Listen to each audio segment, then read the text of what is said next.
Welcome to People Like You. If you are a parent, you've probably considered often how to educate your children. Public, private, homeschool. Today's guest has participated in all the above and has lived to talk about it, so stay with us. You need to know first, as a parent, who you are, what your strengths are.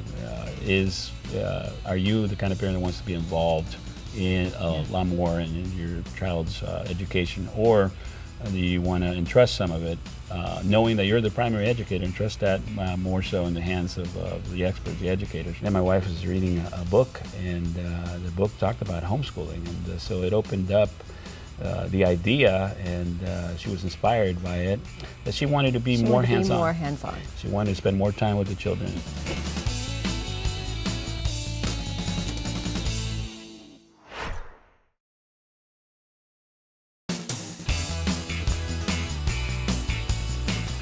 Welcome back. JC Araujo began a business career, but 10 years in decided to move into private education as a teacher at Berean Christian High School in Walnut Creek.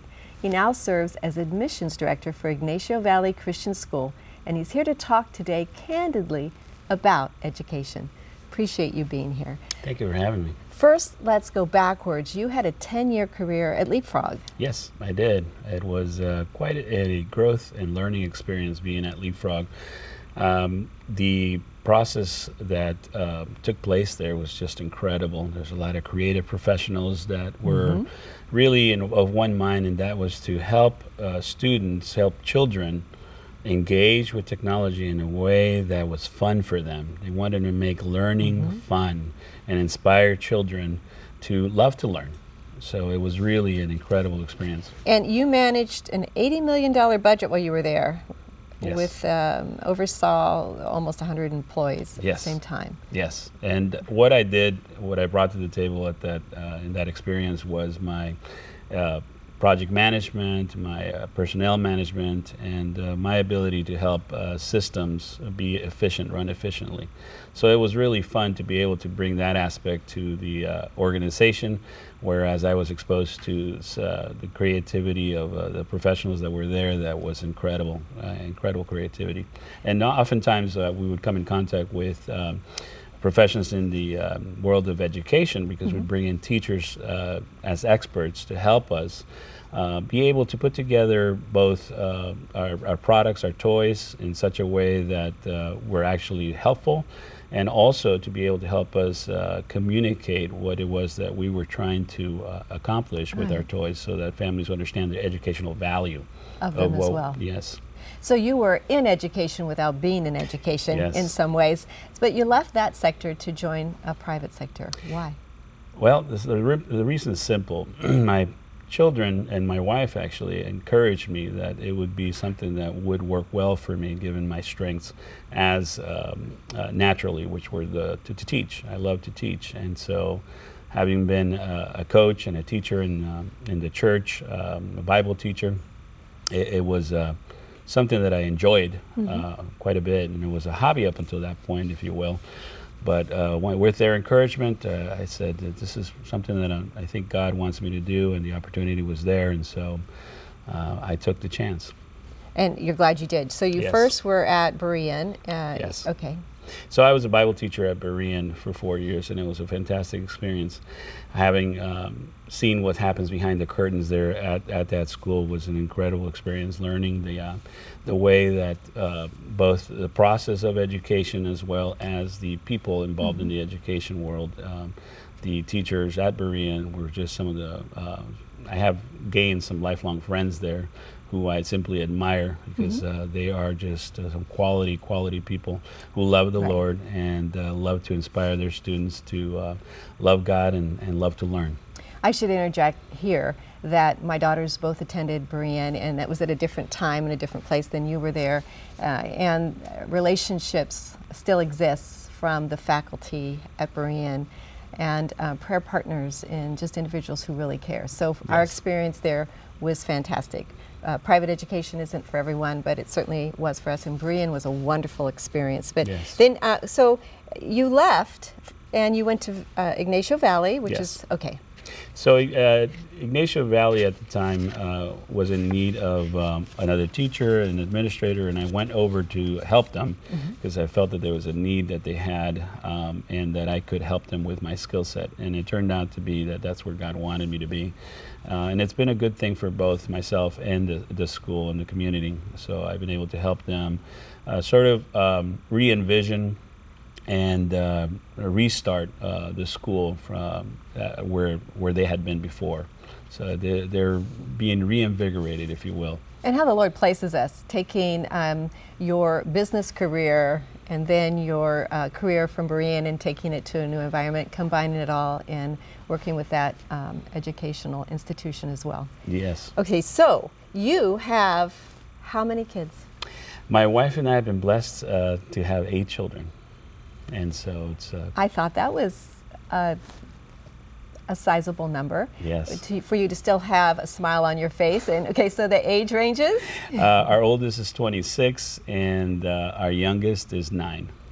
And with your children, you've experienced public school, Yes. private school, Yes. homeschooling. Yes. So you understand all of those educational opportunities, which I think is unique and welcomed. So many people are trying to decide how they should educate their own children, in fact, this time of year. Yes.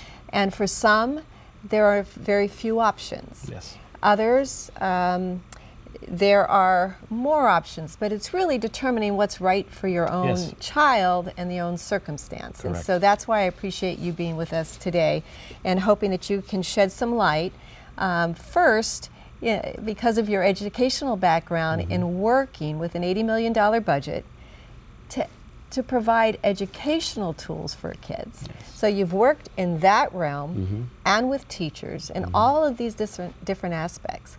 I feel like in some ways you are an expert and you also have that family piece Yes. of the heart, taking all of those formulas and deciding what works best for me. Right. And I'm going to guess you use that for families that come into Ignacio Valley. Yes. In fact, that's one of the things I enjoy, but this is true. With the experience that I've gained both in the corporate world as well as having been at Berean for 4 years and then at Ignacio Valley, it's helpful to help parents and understand and navigate through the decision-making process. More often than not, I'll have meetings with families, and they may not even end up at our school, but I'm just helping them in their journey to equip them with a better understanding of how to navigate through the process of making those decisions. And determining what works Correct. for their very own family. So if I were to walk in and tell you I have a 5-year-old and I'm considering private school, you would go through a list of things with me to help me determine whether or not a private school is really for us. Is that pretty valid? Yes, I would. The checklist, if you will, of things that I would talk to a parent about if they were just coming in and trying to find out if our school was the right fit for them, would be to ask them and just ascertain what kind of a parent they were. Some of that happens organically, and sometimes they'll come out forward and they'll let me know what kind of parent they are. But All that's right. important. Hold the list because I want to hear the rest of it, but we'll have to do that after the break. More when we return. Don't go away. From our vantage point, God sees us as primary educators, and so therefore we're the primary caretakers of the children and how they learn. And then secondarily to that our end goal, if you will, is to raise them to be independent, self-directed learners, primarily of the way of Jesus, and then secondarily of life.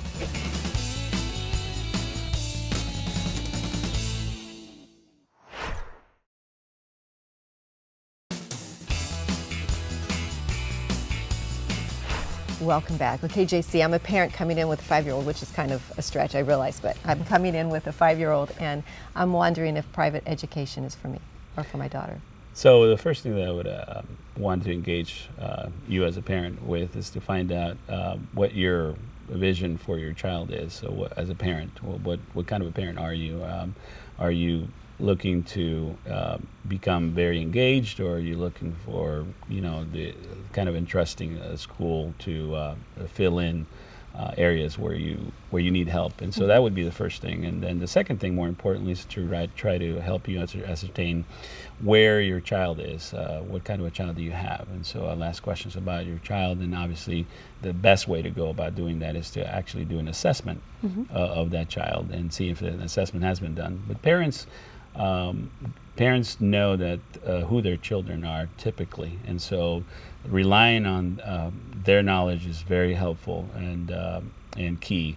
So those would be the two places where I would start, but helping them understand that from our vantage point, God sees us as primary educators, and so therefore we're the primary caretakers of the children and how they learn, and then secondarily to that our end goal, if you will, is to raise them to be independent, self-directed learners, primarily of the way of Jesus, and then secondarily of life.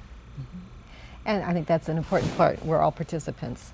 So let's talk about the different forms of education. And I neglected to include charter school when we spoke earlier, but Yes. Let's start with public. Sure. That is the one where it's more common. It's commonly known, and that's where we started, actually. So when we put our firstborn into public school in kindergarten, and we were very happy with the experience, and we enjoyed it, and we're really liking it. And it was in that arena that we first heard, or my wife first heard, and I first heard about homeschooling. And so we were exposed to it and didn't know what it was. And then my wife was reading a book, and the book talked about homeschooling. And so it opened up the idea, and she was inspired by it, and thereby we started to consider it. And so we began the process of looking into what homeschooling was. And so one of the main differences between public school and homeschool is that public school, you are letting the state determine the curriculum. You're then letting the state determine who the teachers are that are going to be effectively discipling your child in their education. And then you are going to be more so kind of on the side, not as engaged as you may want to be, and that was something that my wife started seeing develop as our children were going kindergarten through first grade, and so she felt the longing for wanting to be more involved. And this is where making an assessment of who you are as a parent would be helpful, because she started discovering through that process that she wanted to be more hands-on. She wanted to spend more time with the children, and that's what you can do with homeschooling. So if you're the kind of parent that wants to be more involved in the discipling of your child, then homeschooling may be for you. And so we looked at homeschooling, and then we took a chance, and as I told my wife, we're going to take it on a year-by-year basis. Yes. And she explored homeschooling the first year, and so it was really an eye-opening understanding that you are now in control of what the curriculum is that you use. Yes. And then more importantly, you are the main teacher, and you are the one that will bring in others if you need to for subjects that you're not good at, or that you feel like they may get better exposure if they go to someone else. So this would have been about 20 years ago, or Yes. 20. Okay. Yes. So since then, there are organizations that have actually come together, and there are more groups available. So as a homeschool parent, you actually do have others that you can form with, and they can work together. But it's streamlined in that you're able to concentrate on your child's needs. And sometimes in the public arena, kids are coming from different walks of life and different languages, and so they're looking at it, and there's so much good in that as well, because your child has the opportunity to meet people of other traditions and other lifestyles, and form this different kind of arena too. But if your child has if you want your child's education to formulate directly with them, it's really one of the only ways of doing that, I would say. Yes, I would agree. That's specialized. Yes, the fact is that homeschooling has become more sophisticated over the years, and as you pointed out, there are now groups that get together and they actually decide to collaborate in homeschooling their children. So they're still in control of the curriculum, Right. and but they're collaborations. So there are groups that get together and they'll meet and they'll organize these things in such a way that everybody benefits, but also everybody participates. For instance, if you're stronger in science, you may, have your children surrounded by the person who is stronger in science, then you cover another area. We have one more minute in the segment. I'm sure enjoying this, and we'll talk some more about the other options later. But another advantage of homeschooling is you actually have more time. Isn't that true that you more free time that can be spent in other arenas because the class day is a shorter period of time? Yes, absolutely. Okay. Yeah, so that's one of those but benefits. You need to be regimented and scheduled, and you have to have the respect of your child in order to teach them. Yes. I would think you would agree with me. Yes, I would. I would. You need to be a very good project manager because Yeah.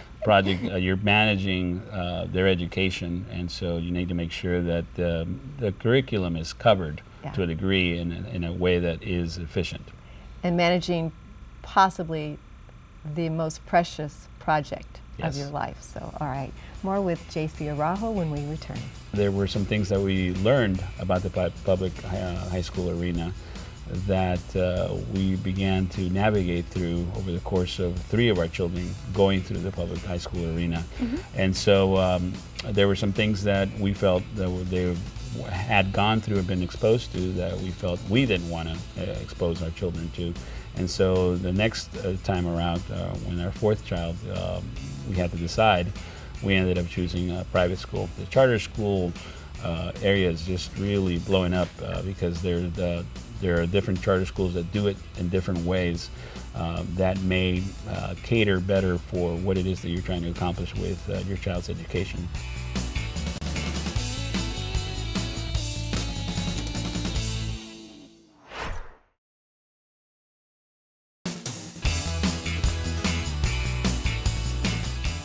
Welcome back. All right, so we've covered public, we've covered homeschooling. Let's talk about charter. Yes, so charter was something that we discovered as we were in the public school arena, and then we went to homeschool. We discovered that there are charter schools out there that actually enable you to do a variety of different things, still be able to tap into state for some resources, such as being able to get an advisor that can help you with building the curriculum. And then, more importantly, the value we saw in the charter was the ability to be able to tap into the state funds, so taxpayer dollars. And so we were able to utilize those funds to then enable our children to enhance their educational experience by being able to sign them up for classes that the state effectively was paying that would help fit into the curriculum that we were establishing. So that was a really good experience. The charter school area is just really blowing up because there are different charter schools that do it in different ways that may cater better for what it is that you're trying to accomplish with your child's education.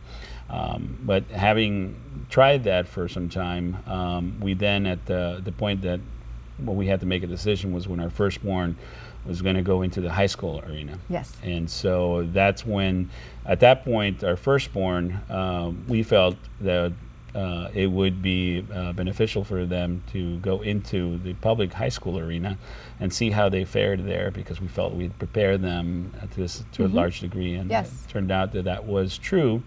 However, there were some things that we learned about the public high school arena that we began to navigate through over the course of 3 of our children going through the public high school arena. And so there were some things that we felt that they had gone through and been exposed to that we felt we didn't want to expose our children to. And so the next time around, when our 4th child, we had to decide, we ended up choosing a private school, Berean. Okay. And so where are your children now? You've got a 26-year-old, and what's he doing? He's a teacher at a private Christian school. All right. And then tell me about the others. Where are they in the In the scheme of things, yes. So our second born is a nurse, and our third born is a pre-med student. All of them graduated from Public school. private Christian. They graduated from public high schools, and they went to private Christian colleges. Okay. And then the others? Our fourth is about to head into. She graduated from a private Christian college and is about to head into a private Christian college as well. Okay. And the others? We have two more in high school, and they're in a private Christian high school. And then our last two, our sixth, seventh, and eighth, are in the school I work at. So you've experienced all the different educational ways, and I think what was kind of important to note too, it really is dependent upon your child. Yes. That somewhere they're going to, in some cases you didn't want your children to experience what they were getting in a public high school, but they may get that in a public college, or they may get it, and it really boils down to belief systems and them eventually making it their own, and knowing when that is for your child. Correct. All right, so you watch KTLN. Yes. And tell us about your family watches. Yes. So one of the things that I enjoy about KTLN is being exposed to various personalities in the community, and it's programs like this, people like you, and then so I've watched those. And then the other is I'm personally a fan favorite of the Gaither. Yes. So I love that type of music, and so do my kids. Yeah. And so we enjoyed listening to that, and so this is really fun because there's nowhere else to get that. Right. All right. Conclude. We're just about done. Sure. So my wrap up on this whole thing would be is that you need to know first, as a parent, who you are, what your strengths are.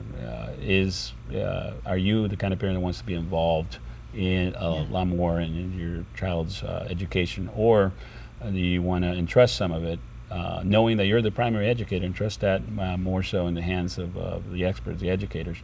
That's number one. Number two is I would say that you need to know who your child is, and that's important because biblically speaking, we're raising arrows, and these arrows. They are handcrafted. They're meant to be unique, and they are unique. And so, if you know them, you should know them better than anyone else, and that'll help you be able to determine how to care for their education in a very special way, more so than say any teacher in any of the ways that you choose to go. And then lastly, I think the biggest thing is that we always look at assessing things on a year-to-year basis, and then just making sure that whatever way we're choosing to do things is a way that's working for the benefit of the end goal. And prayer. Yes. Lots of prayer. Lots of prayer. Thanks for being with us. And if individuals watching just need an ear, would you be it? Yes. Oh. I'd be more than welcome to. For more information about Ignacio Valley Christian School, or to get in touch with JC Araujo, visit yvcschool.org or ktln.tv. Remember that KTLN is a donor-supported ministry, and programs like this one are made possible through your support. Thanks for being with us, and we hope you'll join us again next week.